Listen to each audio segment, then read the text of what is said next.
Bab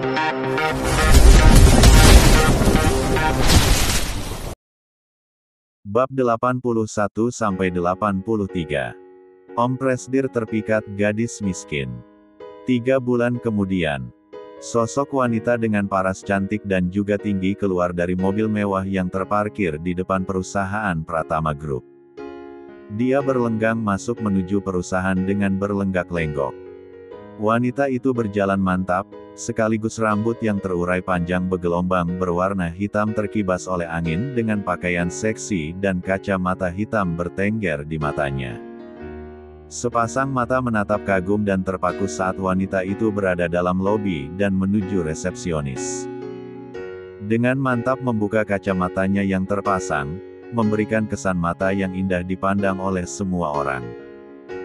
Bulu matanya lentik, dengan warna eyeshadow coklat muda perpaduan dengan glitter tidak terlalu mencolok. Kulit putih, bibir merah, dan wajah simetris menggunakan make up flawless. "Apakah aku bisa bertemu dengan Arya?" ujarnya dengan nada berkelas sambil membuka kacamata dengan berdamage. Bukannya menjawab, resepsionis itu malah terpaku menatap wanita di hadapannya. "Hello, apa kau bisa mendengar?" ucap wanita itu menadahkan tangannya di depan mata resepsionis itu. "Ah, iya Nona. Cantik sekali. Maksud saya, apakah Anda sudah memiliki janji untuk bertemu dengan Presdir?" ucapnya tidak tahu siapa wanita itu. "Tidak, aku mendadak datang untuk memberikan kejutan," jawab wanita itu. Dengan berat hati, "Nona, Anda tidak bisa bertemu dengan Presdir, karena tidak memiliki janji lebih dulu. Silakan membuat janji dengan Presdir agar Anda dapat menemuinya. Itu seharusnya tidak perlu. Aku kekasihnya yang datang jauh dari Amerika untuk bertemu dengannya setelah sekian lama," ungkap wanita itu. "Hah?" Resepsionis itu tercengang, terkejut, terpental, dan terguncang mendengar pernyataan lawan bicaranya. Anda kekasih dari Presdir kami?" "Iya, tidak perlu terkejut seperti itu," ujar wanita itu tersenyum. "Maafkan saya, Nona. Tolong hukum saya, tapi jangan beritahu Presdir jika saya tidak membiarkan Anda masuk." "Silakan masuk saja, Nona. Seharusnya Anda langsung masuk saja tanpa perlu mendatangi resepsionis," ujarnya bersalah. "Baiklah," ujarnya baik hati keluar dari sifatnya yang asli tanpa memarahi untuk memberikan kesan baik di mata orang. Dia berlenggang kembali bak model menuju lift untuk menaiki lantai 50 tempat ruangan Arya berada. "Siapa dia?" tanya karyawan. "Dia adalah kekasihnya Presdir Arya yang baru kembali dari Amerika," jawab resepsionis yang menangani. "Apa?" Sama tercengang, terjungkal, terkejut, tersentak, dan terpental. Presdir Arya memiliki kekasih. Pungkasnya lagi spontan terkejut membuka mulut lebar-lebar. "Iya, sama halnya denganmu aku baru mengetahui jika Presdir Arya memiliki kekasih yang cantik, tinggi, putih bak model itu. Aku tidak bisa percaya kenyataan ini. Jadi, selama ini Presdir Arya diam-diam menyembunyikan hubungan percintaannya." Bicara para karyawan yang membicarakan tepat sudah di lantai 50. "Sudah banyak sekali perubahan di perusahaan ini setelah terakhir aku menyamar menjadi driver makanan untuk menemui Arya di perusahaannya. Mungkin tempat ruangannya sudah berbeda," ujarnya menelisik. Tepat di sana Dini berlenggang dengan arah berlawanan untuk menuruni lift menuju kantin kembali. "Iya, ada yang bisa saya bantu?" jawab Dini ramah. "Kau pegawai di sini bukan? Kau bisa antarkan aku ke ruangan Arya?" pungkasnya memerintah. "Sepertinya Nona ini adalah klien dari Tuan Arya," gumam Dini. "Iya, Nona. Mari saya antarkan," ujar Dini. Berbalik melangkahkan kembali ke ruangan Arya sampai di depan pintu ruangan Arya. "Oh, ternyata ruangan Arya masih berada di sini. Aku pikir dia sudah berpindah tempat," pungkas wanita itu. Ada sedikit kekeliruan dalam benak Dini. Dia bingung terhadap wanita yang ada di hadapannya saat ini. Sebelum masuk, Dini mengetuk pintu terlebih dahulu. Setelah mendengar gema jawaban Arya untuknya mempersilakan masuk, dia baru membuka pintu dan masuk ke dalam. "Tuan, ada yang ingin bertemu dengan Anda," ucap Dini, "bawa dia masuk," jawab Arya. "Nona, Silak." Belum saja menyelesaikan bicaranya, wanita itu sudah menerobos masuk. "Arya, aku kembali," ujar wanita itu dengan senyum cerianya. "Valeri." Tegun Arya terkejut, tercengang, dan terperanjat berdiri dari duduknya. Ya, wanita itu adalah Valeri.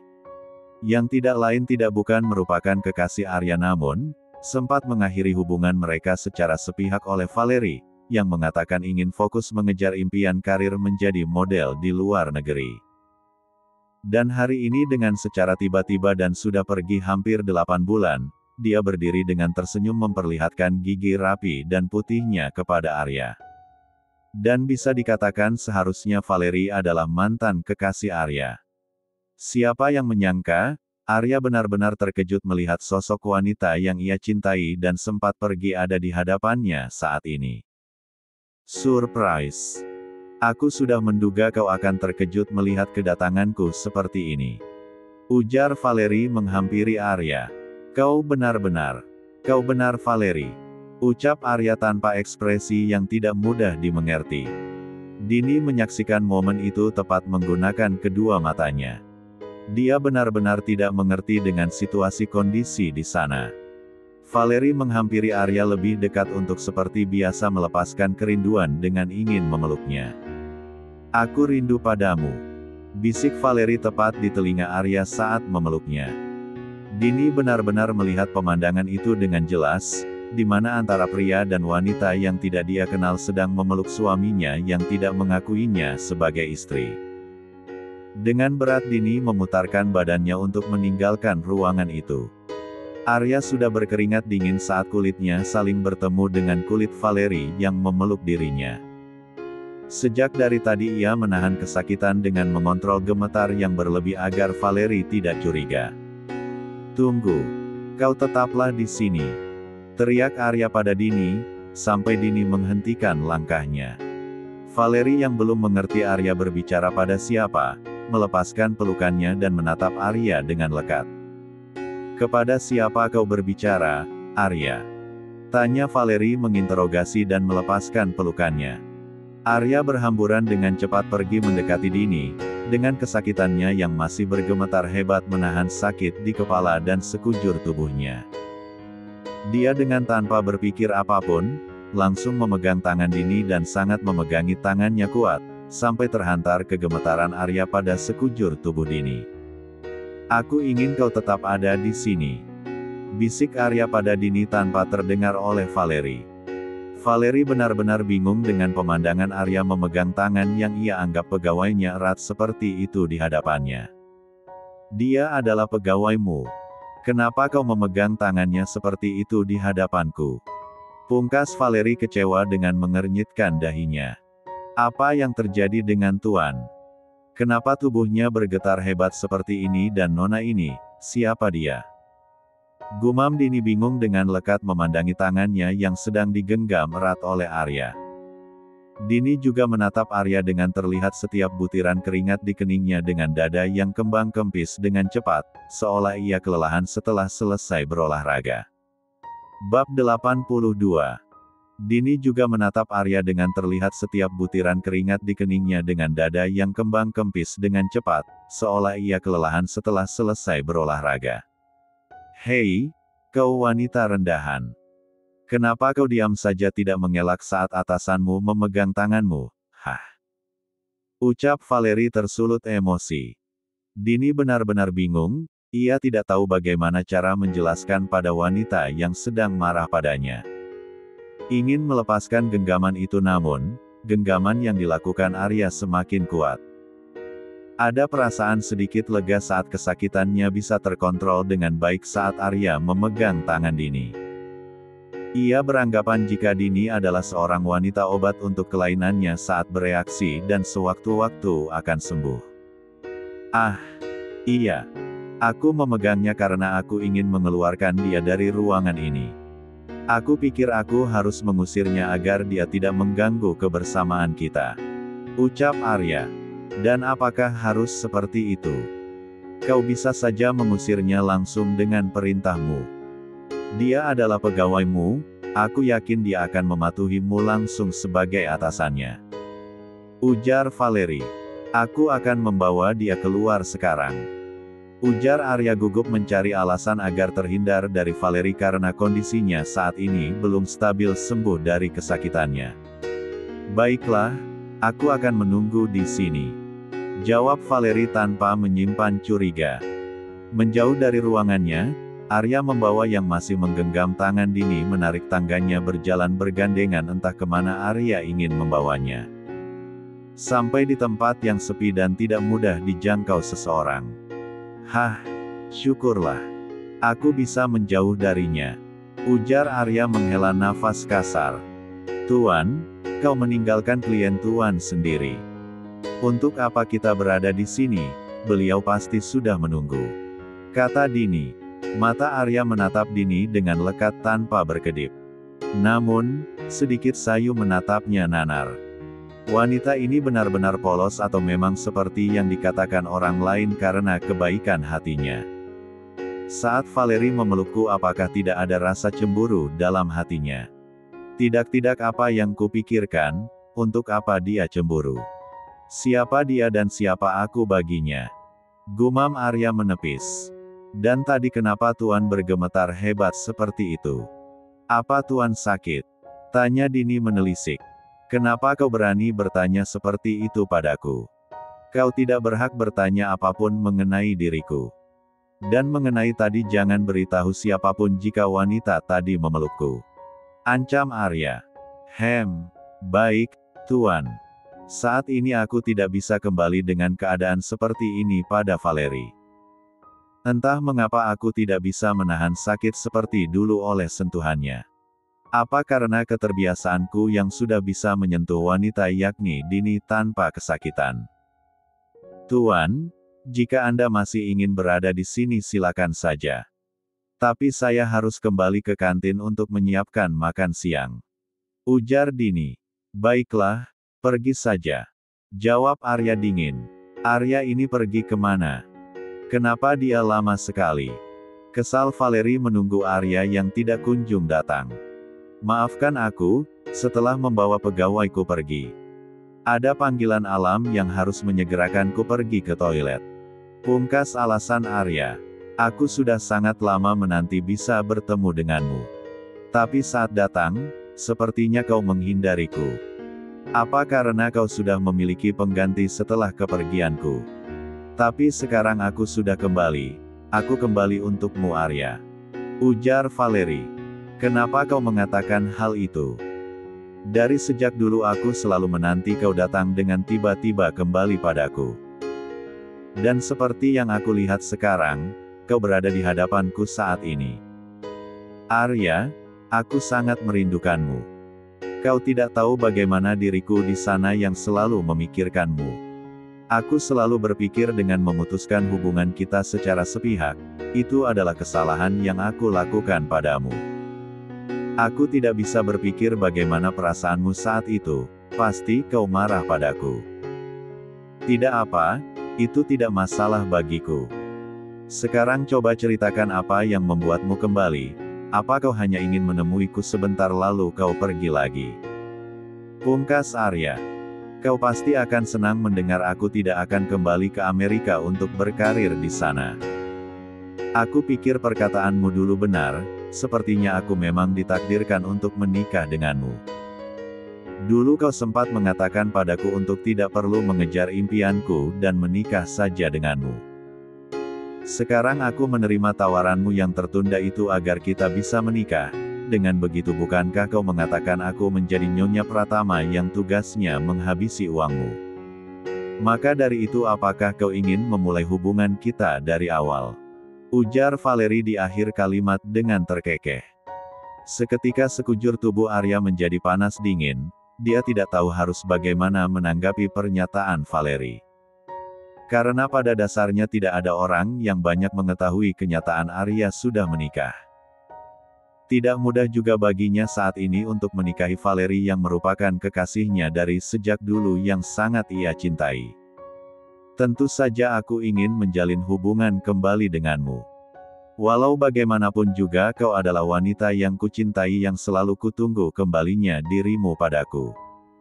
Tapi untuk menikah, kita akan pertimbangkan hal itu nanti. Jawab Arya tidak meyakinkan. Baiklah, tidak apa-apa. Yang terpenting kau ingin menjalin hubungan kembali denganku itu sudah lebih dari cukup bagiku saat ini. Jawab Valerie senang. Bab 83. Setelah sekian panjang mereka tidak bertemu, Arya dan Valerie memutuskan untuk duduk berbincang empat mata di ruangan Arya. Akhirnya Arya masih ingin aku menjadi kekasihnya. Syukur saja dia mempercayaiku, dia benar-benar mencintaiku, dan aku tidak perlu khawatir dengan kehidupan di masa depan jika Arya bersamaku, gumam Valerie. Bagaimana dengan karirmu di sana? Jika kau memutuskan untuk kembali ke sini. Apalagi di sana kau pasti seorang aktris dan model yang diidolakan dan naik daun. Tanya Arya memulai pembicaraan. Iya, entah kenapa aku sudah bosan saja dan tidak ingin bekerja lagi. Jadi, kau memutuskan untuk hiatus dari dunia hiburan dan model. Lebih tepatnya bukan hiatus. Aku memutuskan untuk tidak akan terjun pada dunia hiburan dan permodelan lagi untuk selamanya. Setelah kita menikah, aku ingin fokus merawat dirimu saja nanti. Itu tandanya kau harus menjadi ibu rumah tangga. Tegas Arya. Tidak apa, aku siap dengan status baruku menjadi ibu rumah tangga dan Nyonya Arya Rasvan Pratama. Keke Valerie di akhir. Refleks mata Valerie saat tertawa membidik jari manis tangan kanan Arya yang mengenakan cincin berwarna biru. Kau memakai cincin? Pungkas Valerie bertanya. Spontan Arya terkejut dan menatap jarinya dengan gemetar menarik tangannya dari atas meja dan menyembunyikan di bawah meja. Aku memakainya. Gugup jawab Arya. Dan di jari manis tangan kananmu. Tegun Valerie. Memangnya kenapa jika aku memakainya di jari manis tangan kanan? Orang mengatakan jika seorang laki-laki atau wanita memakai cincin di jari manis kanan, itu menandakan dia sudah menikah. Aku pikir kau tahu akan hal itu. Aku tidak tahu akan hal itu. Itu hanya pernyataan seseorang yang menjadi kebiasaan turun-temurun. Mungkin pada dasarnya tidak ada yang menegaskan secara pasti jari tersebut menandakan seseorang sudah menikah. Kau tidak perlu khawatir, itu hanya sebuah pernyataan, kita tidak tahu bagaimana kenyataannya.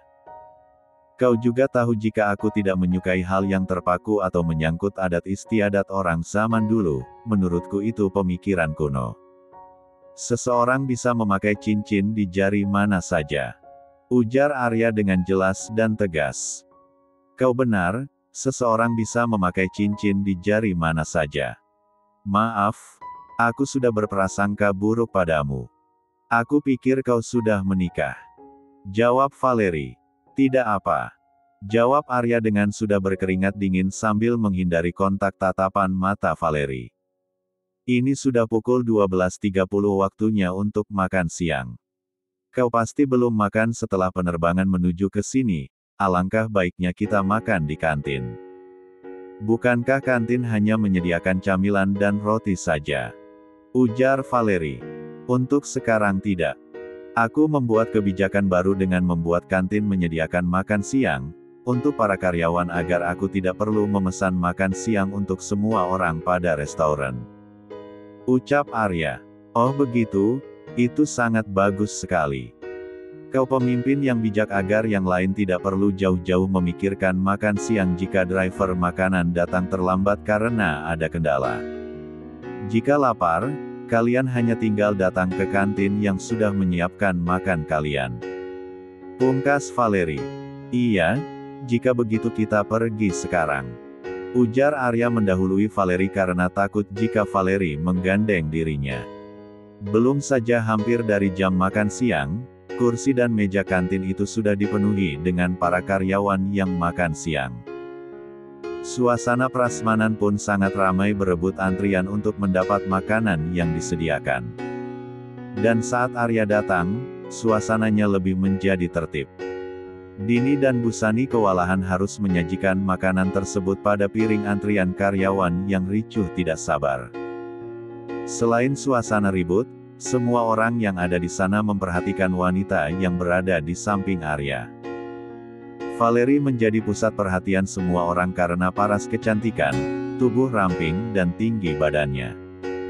Siapa wanita yang berada di samping Presdir Arya? Bicara karyawan satu. Sesuai rumor yang sedang beredar, dia adalah wanita yang baru kembali dari Amerika dan merupakan kekasih Presdir. Jawab karyawan 2. Apa? Kekasihnya? Tersontak, terkejut, dan terjungkal. Katanya seperti itu. Bagian resepsionis sendiri yang mengatakan seperti itu tadi yang melayaninya.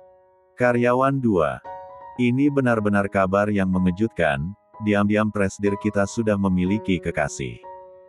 Ujar karyawan 3. Wanita itu pantas bersanding dengan Presdir. Selain cantik, dia pasti pintar, orang yang berpengaruh dan juga berkelas. Ujar karyawan 2. Itulah pembicaraan mereka dengan perkumpulan karyawan di setiap meja yang membicarakan Arya dan Valerie. Arya dan Valerie sudah duduk di kursi yang berbeda dari yang lainnya. Meja dan kursi itu didesain dan disiapkan khusus untuk orang penting. Silakan Presdir. Ucap Busani memberikan piring khusus yang sudah diisi menu makan siang hari ini.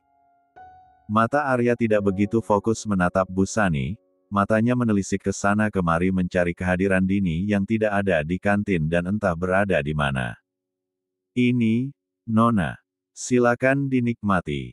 Ucap Busani memberikan piring khusus yang sudah disajikan makanan juga.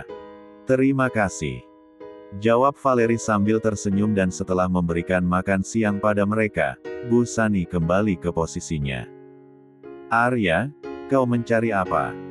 Makanan sudah datang, apa kau tidak ingin memakannya? Ujar Valerie. Ah, iya. Aku akan makan sekarang. Ujar Arya mengambil sendok dan garpu yang sudah tersedia lalu menyantapnya. Kemana wanita itu? Aku belum melihatnya dari tadi, gumam Arya sambil mengunyah. Ini lezat sekali. Baru pertama kalinya aku merasakan makanan selezat ini. Ujar Valerie yang sudah menikmati makan siang. Iya. Jawab singkat Arya dengan gugup. Seharusnya kau memberi penghargaan pada orang yang sudah memasak ini. Dia pasti pintar dalam memasak. Ujar Valerie. Arya masih tetap tidak fokus, matanya masih menelusuri kemana Dini pergi. Dan pada akhirnya Dini keluar dari dapur kantin membawa nampan minuman. Ada perasaan lega saat Arya melihat Dini, sehingga dia bisa tenang menyantap makanan itu. Semuanya sudah mendapatkan makan siang kan, Bu? Tanya Dini pada Busani. Sudah, Din. Termasuk Presdir dan wanita yang ada bersama dengannya. Dini beralih melirik ke meja Arya yang benar terdapat Arya dan wanita tadi yang ia temui sedang menyantap makan dan duduk berhadapan. Oh, baiklah. Aku akan memberikan minuman ini pada mereka. Mungkin ibu bisa memberikan minuman pada yang lain. Pinta Dini. Iya, Din. Ibu akan berikan sekarang. Ujar Busani masuk ke dapur dan mengambil nampan berisi minuman untuk diberikan pada karyawan. Dengan bergetar dan penuh persiapan, Dini berjalan dengan membawa nampan berisi 2 gelas minuman untuk Arya dan Valerie. Dengan hati-hati dan perlahan saat menyajikan di meja, tidak sengaja Dini membuat kesalahan dengan gelas berisi minuman itu tumpah sampai basah mengenai baju Valerie. Ah! Valerie berdiri agar mengurangi basah akibat tumpahan minuman itu. Seketika terjadi kekacauan besar di sana. Maafkan saya, Nona.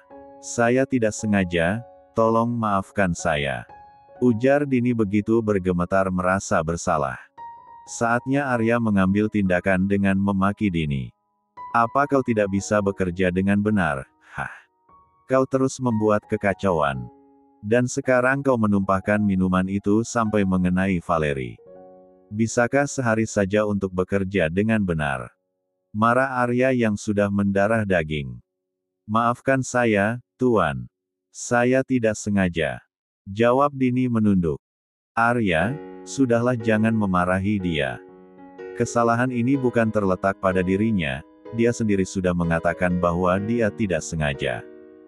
Tidak apa, ada pakaian ganti di mobilku.